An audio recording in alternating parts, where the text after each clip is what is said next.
Hello viewers, well it's time for a preview of WRC Generations. You've seen some of the exclusive gameplay on the channel, some of the rally action, and we've had lots of content of the WRC games over the past few years from Kiloton Racing. It is the end of an era, the end of a generation, and we take a look now at WRC Generations in some of the key elements that it's going to have contained within the game. Let's take a look then, kicking off with, of course, new menus that we see here as well. So there's always a new menu refresh, which is nice every year, and every year they've become, essentially more pleasant to use, but more detailed. When you think of what we started with, let's take a look at what we started with in WRC 5 and now what we have in WRC Generations. There is an extensive amount of options available. One of the first things that will come across to everybody, it's always one of the key aesthetics, is the graphics. And the graphics have all seen another once over. More lighting details, greater optimization. So for those that are worrying about stuttering and frame rate, I can tell you on this early build, comparing to the early build that was released as part of the demo for 2010, the game wasn't terribly well optimized on the early build, and then the final game was better optimized. Not perfect, but way better than the demo. Well, here we are at this early stage, a very early demo, and already it's more optimized than WRC 10 ever was. So in that sense, the optimization has moved on a long way, and it's running very well on my PC. I've been playing some of the demos you've seen with actually running my OBS, all the cameras and the game at the same time, and it's still able to do that and remain playable, which is something we probably would have struggled to have done in the past. So the old stages have been revised, lots of new little touches here and there. It makes it a joy to explore all those stages you've known before, coming back to them and seeing the minor changes. Sometimes little bits have changed as well, lumps and bumps and little corners here and there just to throw you off. So there are lots of changes to look forward to, and like we've seen on Monte Carlo already, not only a change in some of the texturing, some of the mountain formations, but also the snowfall and how the snow's fallen and where it has. So some of the stages you've known very well, you're going to be exploring them now in a different way, slightly different conditions to what you've experienced before. So lots to look forward to there, as well as the addition of Corsica. There's 150 stages spread over 22 countries. I mean, it is an enormous game. We're going to look at all of that on a future video, going through each location in more detail, but there is loads in there to explore. It's the biggest WRC package ever. There's also the times of day, so not only do you have the 150 stages of 22 countries, but you've also got different times of day, and what is there, 8 different types of weather condition, dynamic or standard normal types. There's loads in there, just loads, so you can explore a stage, know it at a certain time of day, and explore it at different times with tyres in different conditions. It is always a challenge to drive, so lots to explore there. Another new element this year is the showroom, which is back. Well, I say it's back, it's new this year. We've had various areas where you can look at your car, but not like this now. This is better than ever before. It's got different lighting conditions, it looks more polished. It has a demo mode, some of which you'll be looking at here, as well as the remodeled cars, which now look better than ever. There's better textures, better shaders. The cars are better modelled than we've ever seen them. They've taken time to get there, but it really is coming along nicely, and it bodes well for the future of development at Kiloton to show how far they've come in terms of their modelling of all things, from the scale of the stages to the detail of the cars, and they're all looking very impressive here in the showroom. We're going to look again at the cars in more detail on a separate video. 70 official teams, loads. And this year sees the introduction of the hybrid cars. A very exciting time for rally, moving to a new type of car, new type of power delivery and deployment. Okay, so energy systems and deployment. I've shown this on the main videos so far that have been up on the Steam page, but essentially you generate energy under braking, and you have a battery there, and you can deploy that battery, and you have 3 engine maps. You have a rather instant deployment is number 1. You've got number 2 is a deployment that comes in more during high speed, and for very high speed rallies you have map 3, which you won't use too often. Generally you'll be in number 2, but in my experience I quite like energy deployment 1 because it gives me a really nice even acceleration out of a corner. Best example I can give you, it's a bit like a turbo cutting in. You're accelerating and then a turbo lunges you forward, and you kind of feel that, and it depends on your driving style as to how you maximize that. So, you know, they give you a standard setting of 2, but you may want to adjust that depending on your approach to the driving. Let's talk a little bit about the handling now. So we know we've got this new engine deployment. The cars this time are different in the way they handle. The cars feel much heavier than they have done before. This works very well on dirt, but on tarmac it's going to really depend on your driving style. I can say it is a different driving style to this now. You'll find yourself lifting in corners where you were able to commit before. You'll find yourself needing to balance the throttle far more carefully through longer corners. It's a very different driving style. Some will like it, some won't like it, and I'll give you my opinion when I do the review on all things, on all textures. Suffice to say that it is a very different style to the driving now, and you need to be much more alert in terms of braking distances, whether that's straight line, turning, braking with the gears, changing conditions, wearing tyres, damaged suspension. All of these factors now, you've got heavier cars to deal with, along with the energy deployment. So you might get wheel spin on a car combined with your energy deployment. They spin up very easily, very tricky indeed now. So if you've played WRC before and you think it's going to be more of the same, it's not, but some people are going to like it more than others.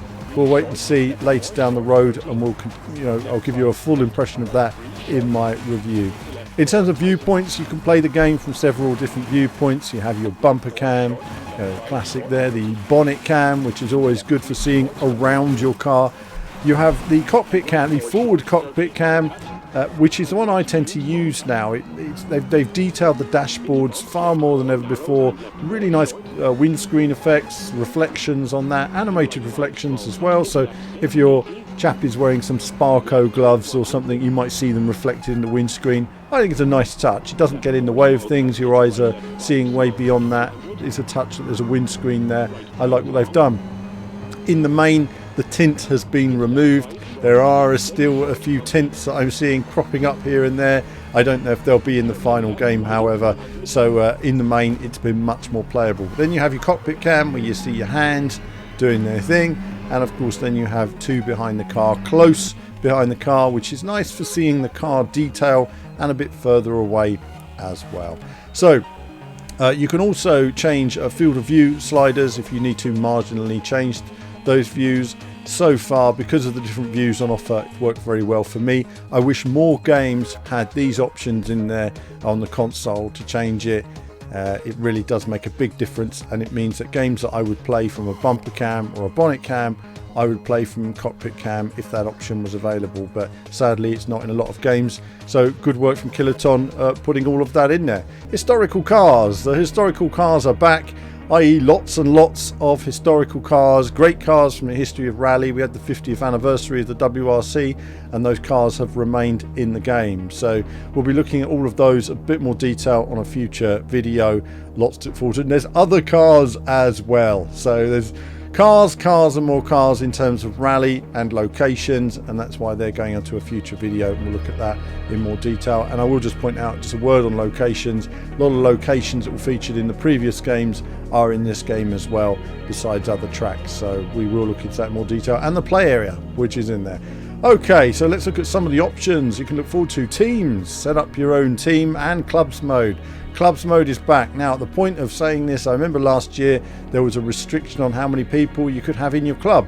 As I understand it, that restriction has now been removed entirely. So you can have massive clubs and set up your tournaments, your timing for those tournaments, all those elements therein. If you want to play a rally now, there was an option that wasn't in there. That is if you just wanted to play one single rally. That option wasn't in the game, but you can do it now. So recently I ran a rally at Belgium, and I could set the rally up myself. So you go into clubs mode, you don't need anyone else, just on your own, and you can set your complete rally up with all those stages and that will all be in the final game. Again, that's still a work in progress at the moment. I look forward to testing the final mode, but that should all be in there for you to be able to set up and test your own rally. One of the big new features this year is League mode coming in online, and I understand it, this is crossplay. We'll come to that in just a moment. League mode is what you have on Gran Turismo or iRacing, your iRating.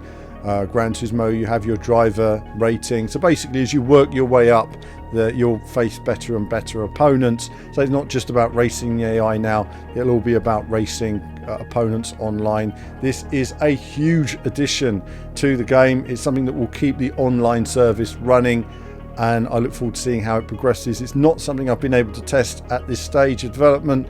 Again, that's something I'll test probably very close to launch, once we've actually got a handful of people online and we're able to just see it in action. Suffice to say, it's a great addition, and it means obviously we'll see the new rating system and how it works, but look forward to that. So League mode, there, keep an eye out for that.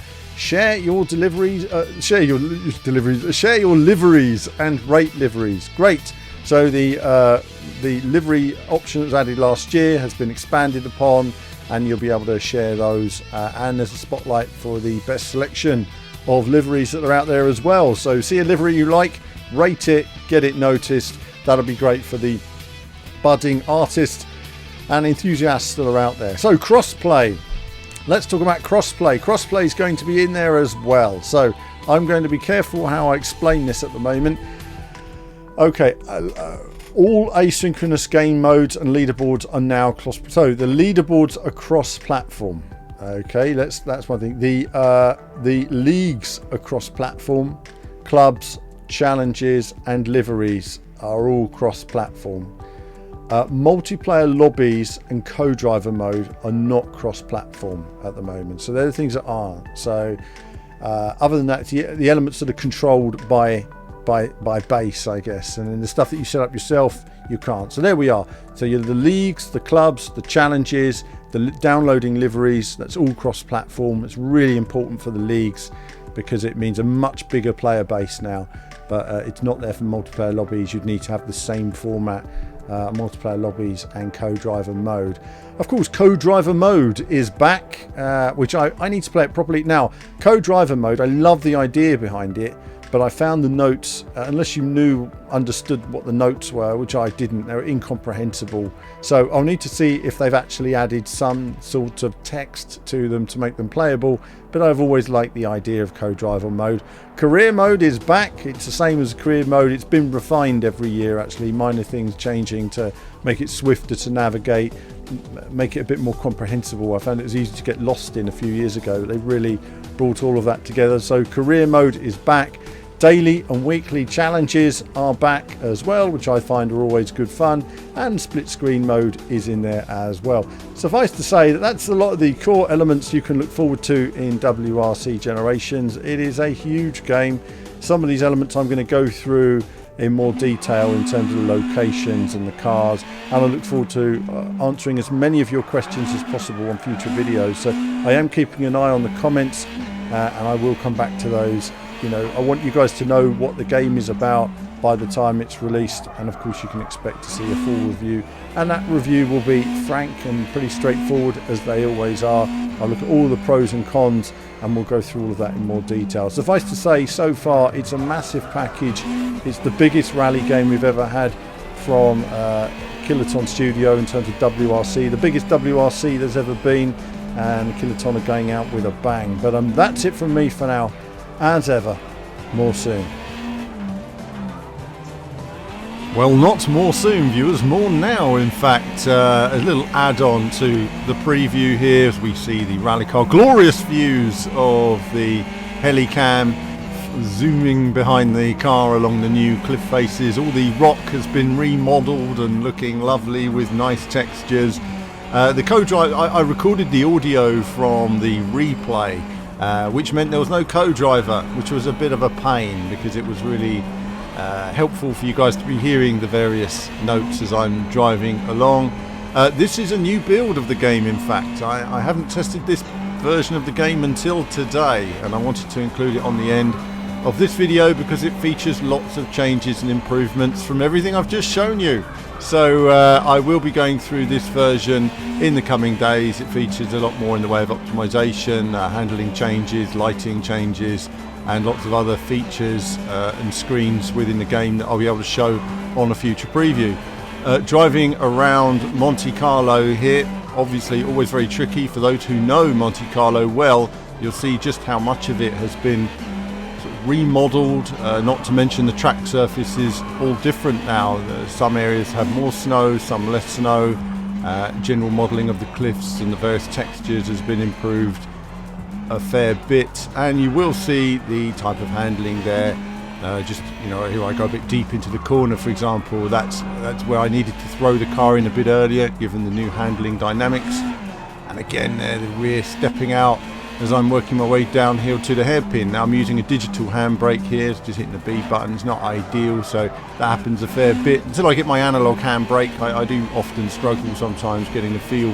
You do get there in the end when you practice a lot. Tricky through this section, bit of understeer, just getting away with the wall on the outside. That could have been the end of the session.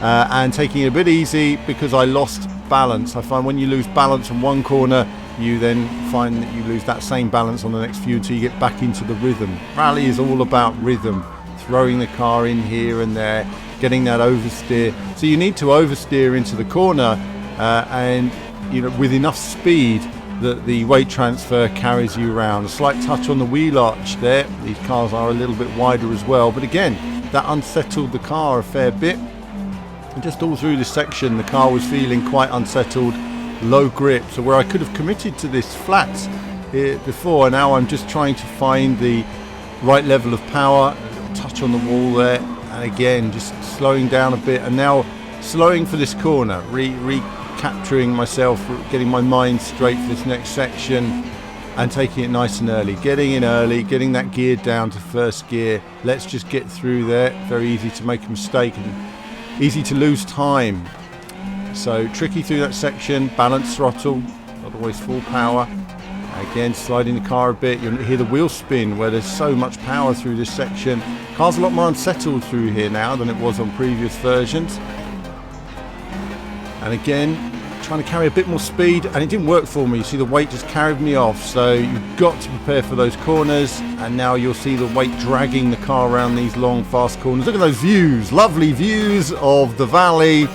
There we are, sunlight, views, a slightly cloudy day. The music comes in there for the end of the video, but we take these final few corners through the tunnels, new lighting.